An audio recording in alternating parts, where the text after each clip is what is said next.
So, starting off hot, heavy, and local, we're going to go with The Wizard, who last year in 2025 released their book series of singles. It is 8 singles so far, and I think there's going to be an album dropping very soon. And it was just absolutely awesome. I mean, The Wizard is always a treat to listen to. Their instrumentals and their musicality is just inspirational, especially here in the local San Antonio scene.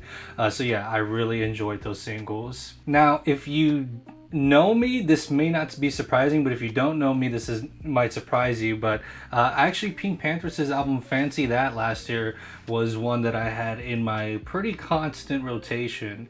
I just really love her style. Something about the way she produces. Firstly, she's just so lush. She is truly like an engineering genius. But not only that, but it just has such a specific type of vibe for me. Specifically, it reminds me of like early 2000s, like Capcom and Sega type games.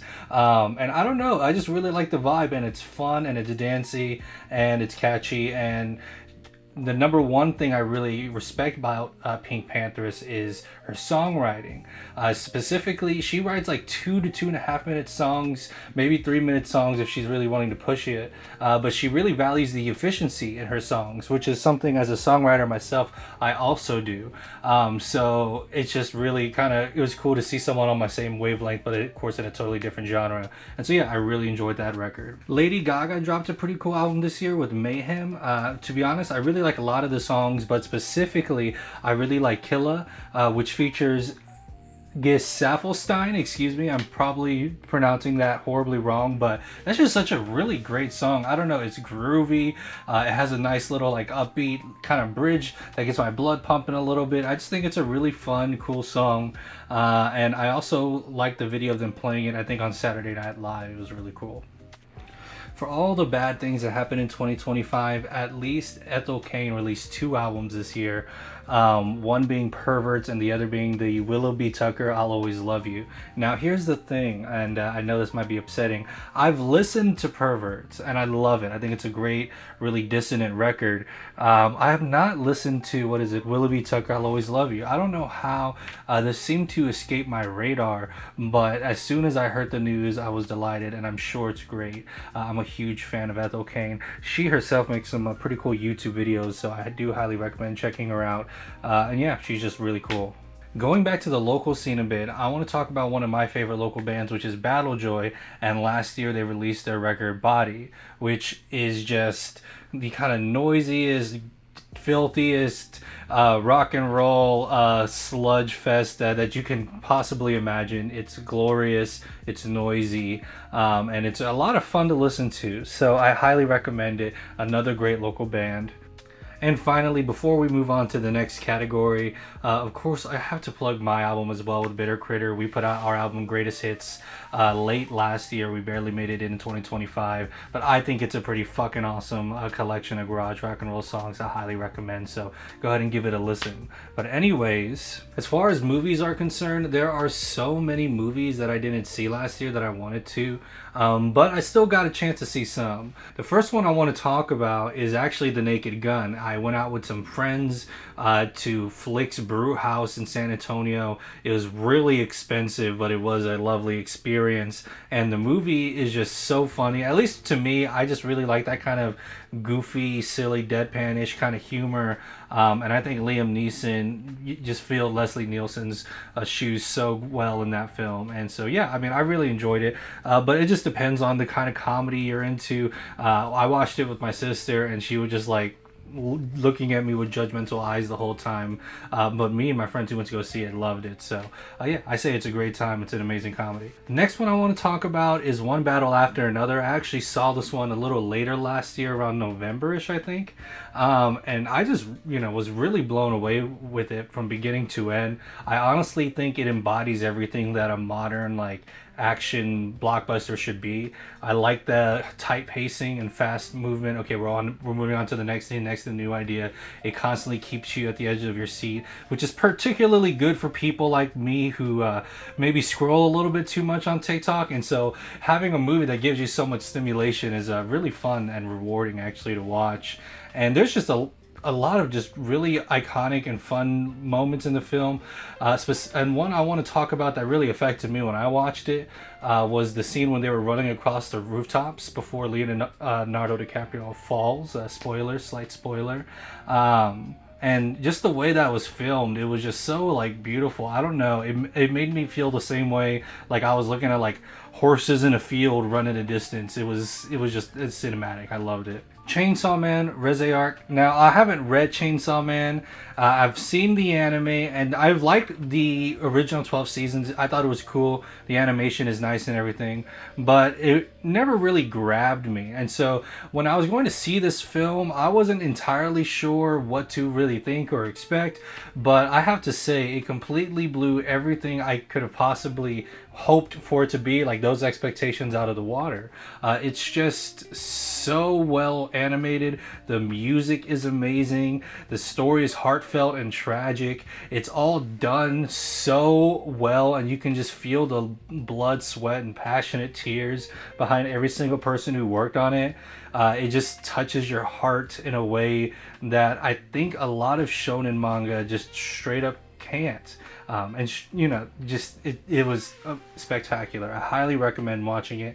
I think even maybe if you haven't seen the original 12 episode anime, you could still watch it and enjoy it, but maybe some people would disagree on me with that. I'm not going to die on that hill. Sinners, I don't have a whole lot to say about Sinners other than the fact that I really enjoyed it. The scene in the beginning of the film where they're kind of like walking around the town and the camera's moving around, there's kind of no real obvious cuts, was just really awesome. I don't know why, it really just impacted me. It made me feel like I was more immersed in the world, and that the city was truly breathing and living. And I don't know, everything from the set design to the costumes, it was just all done really well. I like the supernatural twist. I know some people for some reason didn't really enjoy that aspect of it, but I'm kind of a weird guy. Okay, I could dig the vampires. I thought it was fun. And yeah, I think it was a great movie. Okay guys, I can't lie. The movie that I'm dying to talk about the most though is Mickey 17. I fucking loved this movie, and I feel kind of alone in that. You know, firstly, I think a lot of people, of course, after a movie like Parasite, are going to be expecting big things from the director Bong Joon-ho for his next film. But realistically, to me as a viewer, I knew there was not going to be like another Parasite. So I think he actually made a really great strategic move in going for a film that didn't take itself as seriously, but still played into his conventional themes of class and just having a lot of fun with it. It's just a really bizarre and interesting movie, but it's really heartfelt as well and genuine. And at the same time, it touches on a lot of things that are important, and I really feel that this movie didn't get its flowers just because it's being compared to Parasite, which I think is just super unfair, and it just, a really apples to oranges comparison to begin with. So I highly recommend Mickey 17. It's a weirdo film for weirdo people, and I love it. Quick honorable mentions to the movies that I didn't see in 2025, but I'm almost certain are amazing, just from what I've heard, and that I really want to see, and I promise I'll watch soon. That being Opus, Weapons, Frankenstein, K-pop Demon Hunters, and 100 Meters. So next category is anime. I watched a lot of anime last year. I actually do keep up with the seasonals, but I don't watch every show, of course. I kind of just skim over the synopsises and see what seems interesting. I have a pretty good nose for finding diamonds in the rough. We'll talk a little bit more about that later, but yeah, I truly end up watching maybe one or two new shows every season, not counting like continuations and such. But that said, 2025 had some great anime released. First one I want to talk about is actually a continuation from a older series called Panty and Stocking, and this year they released new Panty and Stocking, and I am just the biggest fan of Imaishi and his works. I have his art book. I have watched Gurren Lagann, Kill la Kill, and all kind of other trigger works a million times. His art style and the way he likes to tell stories is just super bold and unique and fast-paced. And I just find that watching his anime is just so exciting for me, which is something that I really look for in the media that I watch. So seeing Panty and Stocking come back true to form, was just completely awesome, and really, really, they blew away my expectations more and more as this series progressed the second season. Next, I want to talk about another continuation, just kind of briefly, because I don't have that much to say about it, but just watching Dr. Stone progress from the beginning has been incredible. I think the show starts off really strong. Around the second and third season, it starts kind of dipping, but ever since the beginning of this fourth part, I mean, the show just seems to get better and better and reaching new and more interesting heights. And I really can't say much without spoiling anything, but it's truly been just a delight to watch every single season, and I'm really excited to watch the conclusion. I think maybe after the anime is finished airing, I'll pick up the manga. Now let's get into some of the heavy hitters, okay? Takopi's Original Sin is a dark, heavy show. It reminds me a lot of watching like a Robert Bresson film. It's not necessarily something you watch to feel uplifted or happy or have a positive outlook on life. But by the end of it, it is overall worth watching the story. And I do think Takopi's Original Sin, while really heavy, and I will say, if you don't do well with themes like self-harm, this kind of show is not going to jive with you, so I would just move on to the next thing. But if you can digest those sorts of themes in your media, then you're going to find one of the most beautifully, delicately animated shows that's just incredible to watch from beginning to end. I really can't recommend it enough. Next is the anime adaptation for Gachiakara, which has been pretty amazing so far, to be honest. I do think that the art, which to me was a really big part of the appeal of the manga. I love Kei Arana's art. Her being a disciple of Okubo, the mangaka for Soul Eater, he considers her his successor, and he's an incredible artist as well. And she really just knocks it out the park. Honestly, I think she exceeds him, which maybe is controversial, but I don't care. And that does get lost in the translation in the anime, I think, a little bit. You just don't have that same edge or raw gut punch of a feeling reading it, watching it as you do reading it. But it may be the black and white advantage. I'm not too sure. Either way, the anime does a great job.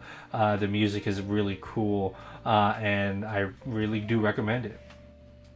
Okay, so now we're going to get into the real weird, wacky anime. At least I didn't see a lot of people talking about these particular shows, but I really love them. I think there were some sleeper hits, and so I really want to recommend these to you guys. The first one being Detectives These Days Are Crazy. This is just like a really wild kind of buddy-ish comedy about these detectives that go on various cases. And it's just the most balls to the wall, bonkers humor that you can think of. It kind of reminds me of Psyche K in a lot of ways. If you enjoy that anime, I think you would enjoy this one. And I really think that if this show had an English dub, that it would benefit really heavily from it, because it's just a really, really funny show. And honestly, there's not a lot of anime, even comedy anime, that I find really funny. But Psyche K is one. Haven't You Heard Him? Sakamoto is one. And Detectives These Days Are Crazy is one as well. That show is just really hilarious. I cannot recommend it enough. Another one that kind of went a little under the radar is a mangaka's Weirdly Wonderful Workplace. It is like an ultra chill, slow slice of life anime with some light Yuri undertones, and it talks a little bit about manga. But it's just honestly was a really fun and chill slice of life show that I enjoyed. The first anime that I watched was actually a slice of life anime called K-On! I really am a fan of the genre, even if it's sometimes a little slow paced or even boring. I like the low stimulation of those types of shows sometimes. So yeah, I really enjoy that one. If you are looking for a new slice of life, I recommend that one. So the last anime I want to talk about is actually one that I kind of feel like was made specifically for me, and it's called Rock is a Lady's Modesty. Now, as I mentioned, the first anime that I watched was K-On! And what made me want to watch it was the fact that it was about these girls that were in a high school band. I was in a high school band around the time I watched K-On!, so I resonated really heavily with it. So as a result, I kind of have a kryptonite when it comes to shows about people in bands. I've watched a lot of music shows, and I like a lot of music anime as well. So immediately I was interested, and just watching it, these characters are so angsty and kind of aggressive in a way that I find that interesting. They're competitive with each other, but they're also they have that camaraderie. It's just a lot of fun to watch these characters kind of go against each other, as well as them play their music. And it's also really cool that it is an instrumental band that they play in. I Because I love instrumental music. In fact, sometimes I feel like I resonate more with it. But I've definitely listened to instrumental music with people who don't like it, and they'll kind of look at me and be like, "Well, when are they going to start singing?" So it was just really cool, refreshing to see such a bold, fun, and kind of off the wall show like Rock is a Lady's Modesty. I highly, highly recommend it. And so the last category I have here is TV shows, and so of course I mean like Western shows, not an anime or anything like that. So with so honestly, I didn't really watch a lot of TV shows this year. I watched three shows. One was the new Stranger Things. The second was, what was it? The Last of Us, or I guess Last of Us was first, then Stranger Things, and then Heated Rivalry. Last of Us and Stranger Things, I are let's just say they have a lot of problems, so they are not on this list. The show I want to talk about is Heated Rivalry. And if you're one of my friends, you're probably rolling your eyes because I've been telling you to watch this show, but I really can't recommend it enough. It's about these two hockey players who incidentally fall in love, and it's just a really bold story while also being like kind of unapologetically positive in a way that I feel like we all kind of need right now. The story is interesting. The characters are deep. My one gripe with it, and this is gonna sound so silly and so masculine of me, is I kind of wish there was at least one scene where they played a little hockey for real. It kind of reminded me of Challengers. But one thing I really liked about Challengers is that at the end we kind of do get a bit of a actiony tennis sequence that I think is a lot of fun. And who knows, maybe in the next season that'll come up. If not, I'll still be fine. I just think it would have been a little bit of fun to watch them go head to head a little bit more on the field. But I mean, yeah, there's not a whole lot I could say about it that hasn't been said about it already. It's beautifully directed. It doesn't have the Netflix syndrome that people are talking about so much these days. And it's just really well acted as well, like shockingly well acted. I cannot recommend Heated Rivalry enough.